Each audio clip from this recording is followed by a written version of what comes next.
आज हम एक प्रॉब्लम डिस्कशन करने जा रहे हैं, वेरी रिलेवेंट प्रॉब्लम है। तो टेक्सचर बहुत ही पावरफुल है। अमेरिकन एसोसिएशन ऑफ टीचर्स से प्रॉब्लम सेटअप लिया गया है। तो क्वेश्चन का एक अपना फ्लेवर है, उस फ्लेवर को एक बार समझने की कोशिश करते हैं। तो इसको एक लोग फोर्स मेथड से बनाते हैं, बट हमने एनर्जी मेथड का सहारा लिया क्यों, मुझे रिलेवेंट कॉन्सेप्ट्स के साथ काम करना था। फोर्स में कंपोनेंट ब्रेक करके बड़ा इजीली आपका आंसर आ जाता है। मेरा कहना होगा कि आप फोर्स मेथड सेल्फ ट्राई कीजिए, हम एनर्जी मेथड का बैकग्राउंड बताते हैं। तो क्वेश्चन क्या कह रहा है कि अपने पास देखो कि एक रॉड डाला हुआ है, इसमें एक बैरिंग लगा के रखा है हमने, और ये जो रिंग है उसका लेंथ को कहा गया है कि वो 0 लीजिए, 0 लेंथ पे रखा गया है, और स्प्रिंग कांस्टेंट बोला गया के है। अब इसको हम क्या करते हैं, मूव ऑन कराते हैं। जब मूव करता है तो ये वर्टिकल सर्किल का फ्रेम में दिखेगा आपको, वैसा ही वाला सिंपल आइडिया लेकर के चलना चाहिए, ठीक है। अब वर्टिकल सर्किल में जो कोड आइडिया है आपको निकालना क्या है, तो एक्सल के इस लाइन से आपका जो सर्कल का सेंटर होगा उसके बीच का जो हाइट है उसको आपको कैलकुलेट करना है क्वेश्चन के अंदर। तो जस्ट एक कोड आइडिया लेके चलते हैं कि जस्ट हम एक फंडामेंटल अप्रोच लेते हैं कि ये हम सर्कल लेते हैं।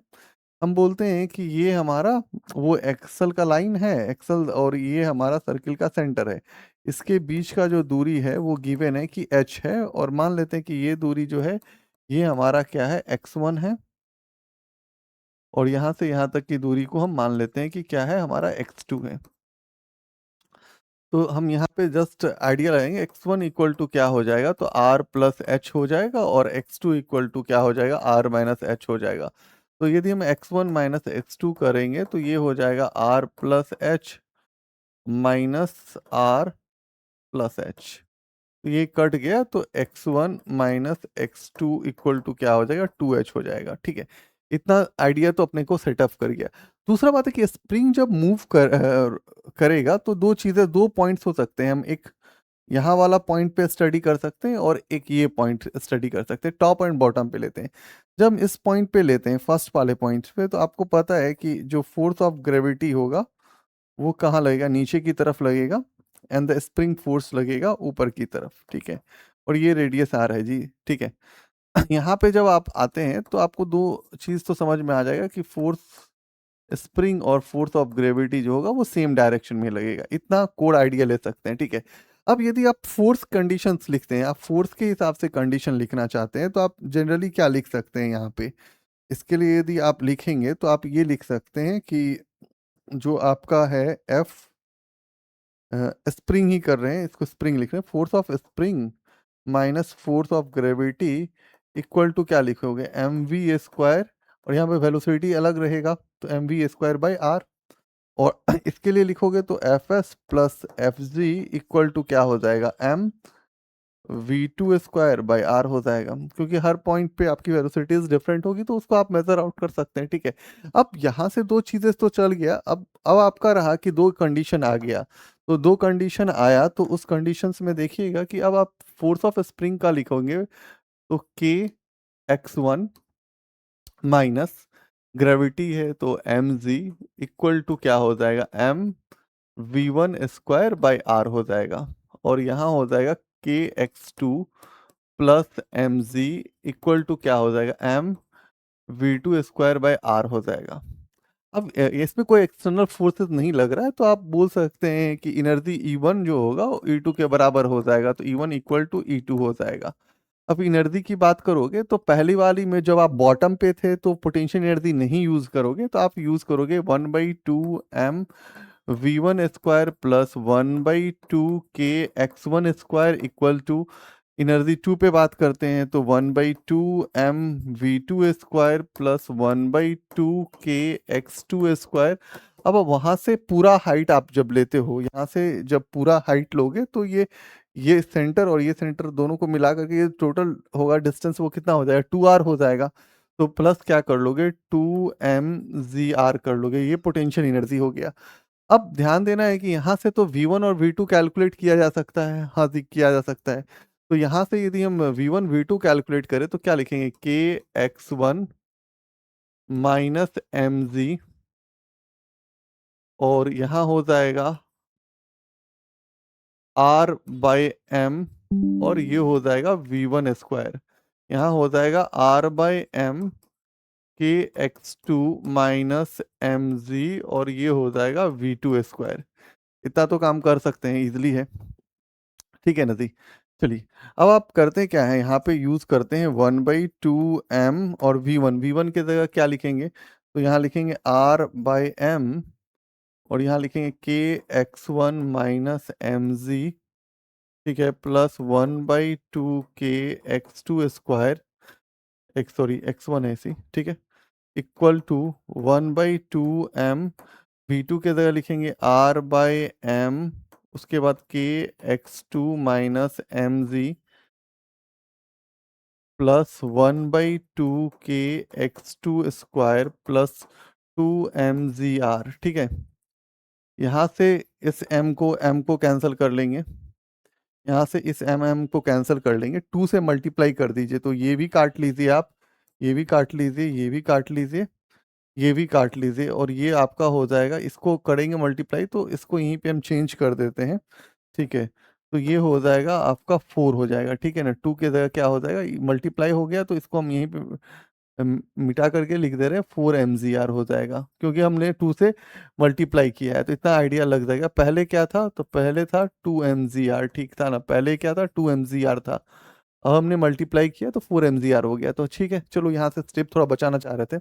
अब ये r हो जाएगा, तो ये हो जाएगा kx1r माइनस mgr प्लस, अब तो ये हो जाएगा kx1 स्क्वायर, ठीक है, इक्वल टू, अब ये हो जाएगा kx2r minus mgr plus 4 mgr, ठीक है ना जी।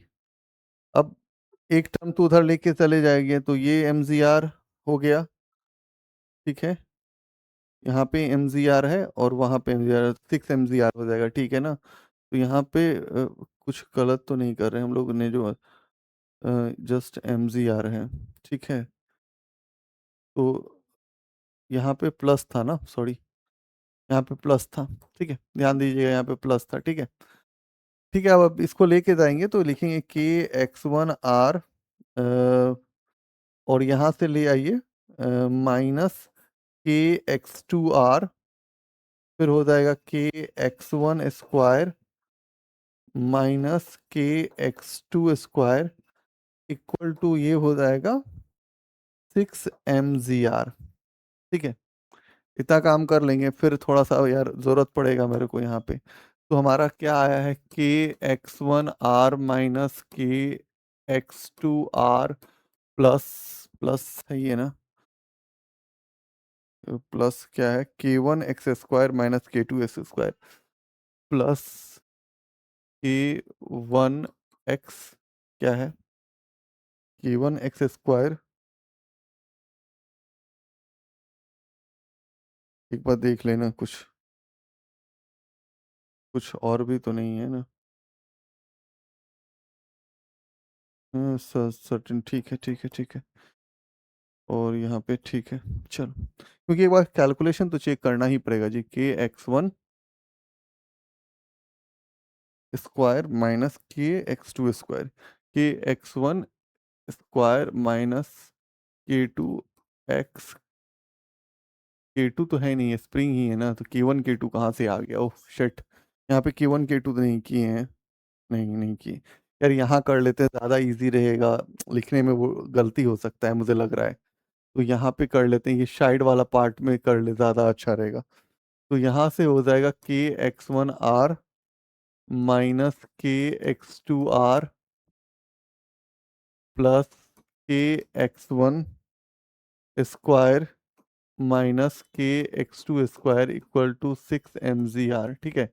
अब यहाँ से हम क्या कर सकते हैं वो सोचना पड़ेगा, तो हम जस्ट इसको लिखते हैं कि ये तो सारा चीज़ है, तो इसको लिखते हैं, k कॉमन कर लेते हैं, तो ये हो जाएगा x1 स्क्वायर माइन और x2 स्क्वायर, यहाँ से आपका जो है के आर कॉमन है, तो के आर कॉमन कर लेते हैं, तो ये हो जाएगा x1 माइनस x2 हो जाएगा, ठीक है, इक्वल टू 6 mgr कर लेते हैं, ठीक है।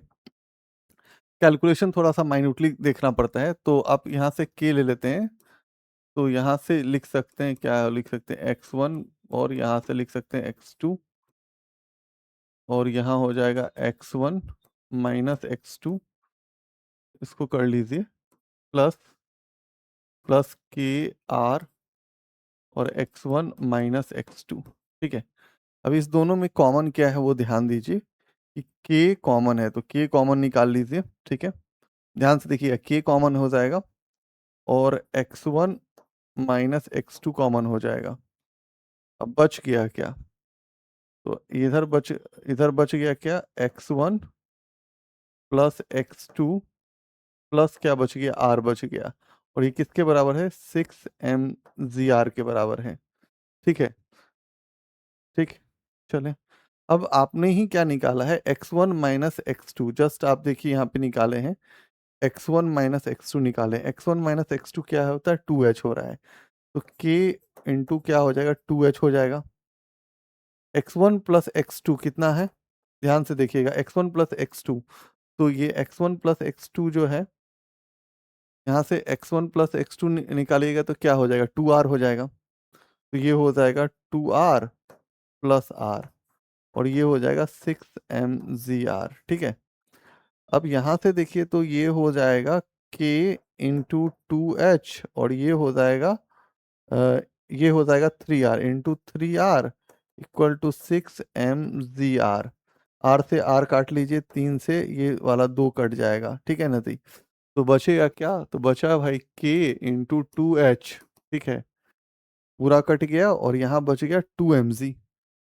2 mg, ठीक है, यहाँ देख लीजिए 2 mg। ठीक है ना, 2 mg। ठीक है, यहाँ से ये 2 को भी काटिए, और आपको h चाहिए ना, तो h बराबर क्या हो जाएगा? mg by k। आप ऑप्शन चेक कीजिए कि mg बाई k है ऑप्शन क्या है। हाँ, ये वाला डी वाला जो ऑप्शन होगा वो आपका सही हो जाएगा। तो देखो यार, रिलेवेंट प्रॉब्लम्स, रिलेवेंट सोच, दोनों को लेके चलना पड़ेगा। अभी कैलकुलेशन थोड़ा माइन्यूटली करना पड़ता है, मेरे से भी एक बार लगा कि वो कैलकुलेशन वाला पार्ट थोड़ा सा डगमगाया। बट सी हम एक फ्रेश क्वेश्चन जब भी बनाते हैं तो अपन दिमाग के साथ सेट लेके चलते हैं कि अपने को आइडिया सही होना चाहिए। मैथमेटिक्स थोड़ा संभाला जा सकता है, क्योंकि बोर्ड्स में 2 पेजेस चेंज करने में हो सकता है कि वहाँ पे थोड़ा बहुत लिखने में गलती हो, तो उसको आपको माइन्यूटली डील करना है। तो भाई अपना एग्जाम जब भी दें तो बहुत छोटा छोटा मत लिख देना एग्जाम में, थोड़ा ऐसा साइज में लिखना है कि थोड़ा बहुत वो कंफर्म हो पाए। और देखो कि एकदम जनरल फिजिक्स का कोड आइडिया यूज करके कितना सिंपल सवाल को हम लोग यूज करके हैंडल कर लिए। जो इतना फेमस एग्जाम होता है उसमें कितने अच्छे रिलेवेंट प्रॉब्लम्स होते हैं, उनको हम लोग कैसे सिंपलिसिटी से हैंडल कर सकते हैं। तो आज के लिए थैंक यू।